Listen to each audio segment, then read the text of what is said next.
Welcome to Patent Shark. This is a presentation regarding restriction requirements and election of species. Now let's get started. So what is a restriction requirement? And what is an election of species? And what is the difference between the two? Let's start off with a restriction requirement. If two or more independent and distinct inventions are claimed in a single application, then the examiner may require the applicant, or the person who filed this application, to elect only one of these inventions for further examination. Now this is called a restriction. So what happens to the other invention that was not selected or not pursued?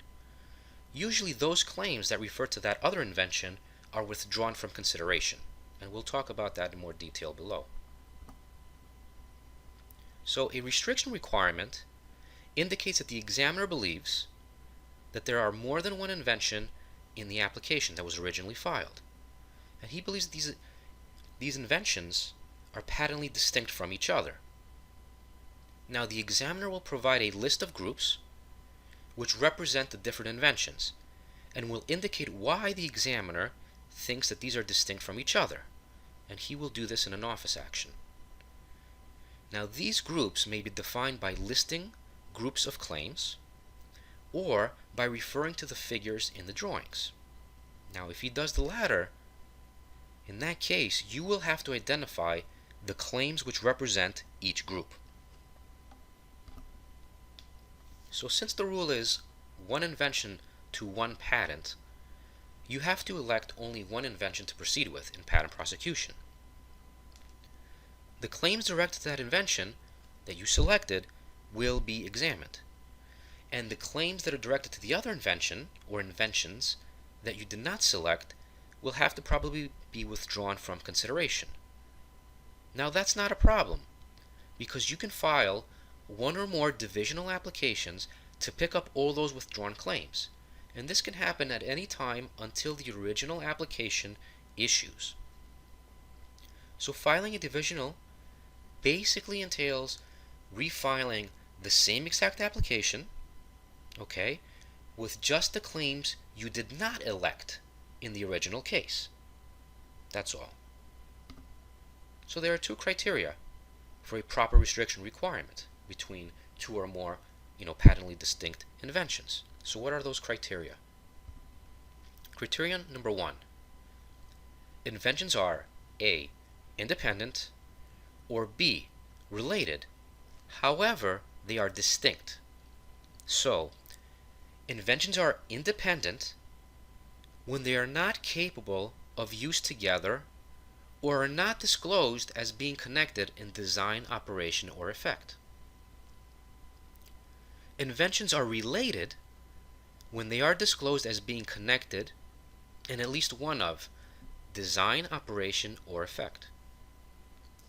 And inventions are distinct if, as claimed, they are not connected in at least one of design, operation, or effect, and one invention is patentable over the other. The second criterion: there is a serious burden on the examiner if the restriction requirement is required. So what are these criteria that create a burden to the examiner? Well, it could be that there is a separate classification between the two inventions, or there's a separate status in the art, or it would require a divergent field of search for the examiner. So that all these factors could be a burden for the examiner, and that's why he issued this restriction requirement, to make his or her life easier. So how do you respond to a restriction requirement? Well, any response to an office action that includes a restriction requirement must, and we got to highlight that, must include an election of the single invention to which the claims will be restricted. Now the election must be filed no later than 2 months after the mailing date of the restriction requirement. So if the restriction requirement is made without an action by the examiner on the merits of the case, the response period may be extended up to 4 months, paying extension of time fees. However, no event can exceed 6 months. Let's do an example, like a really simple example. Assume that you filed 20 claims in a patent application. Assume you have claims 1 to 10 that you drafted that relate to a machine. However, you also drafted claims 11 to 20 which relate to a method of manufacturing that machine.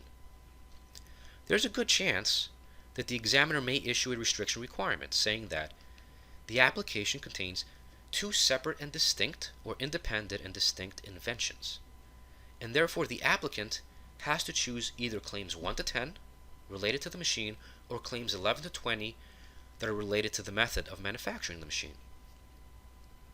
So you don't have a choice. I mean, you could argue it, but usually the examiner will not back down and you will have to select either one or the other.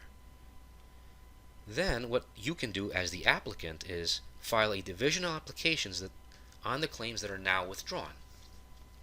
So if you selected claims 1 to 10 to pursue in the response to the office action that included the restriction requirement, then claims 11 to 20 have to be withdrawn, and if you wish, you can pursue them later on before the application issues in a divisional application, for example.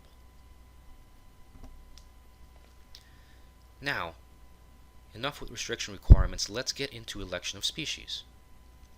An election of species is actually quite similar to a restriction requirement in that you will have to choose one claim or a group of claims that will be examined. The difference is that in an election of species, the examiner believes that it is possible that the claims in the application would cover more than one variation or species of a single invention.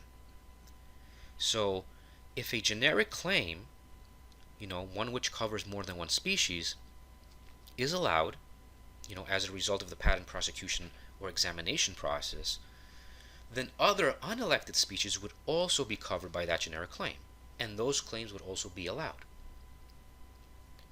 If there are no claims which are generic, you'll need to file a divisional patent application covering those non-elected species, just like in a restriction requirement. So an election of species is proper when there are patentably distinct species that are embraced by a generic claim.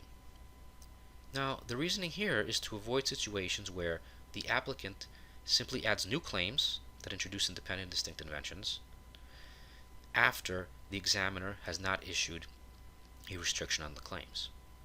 So the examiner issues instead an election of species.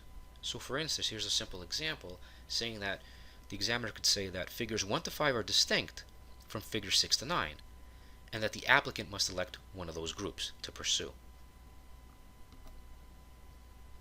So, in a restriction requirement, you have to elect the claims for further examination. In contrast, in an election of species, you elect an invention and then indicate which claims you believe read on that species. So how do you respond to these types of office actions that include either a restriction requirement or an election of species? Well, while you can argue against the restriction requirement or the election of species, you must still make an election in your response.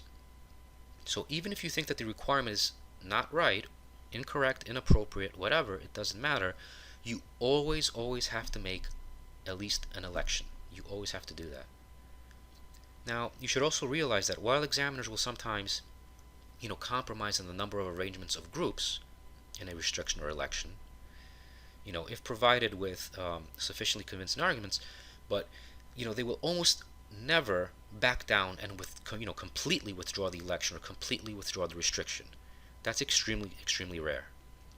So, it is possible to file a petition to have the requirement withdrawn, but like I said, these things are usually not granted, and it's usually a waste of time and not worth pursuing. Well, sharks, congratulations. You now have some basic shark tools for understanding restriction requirements and election of species. Thank you.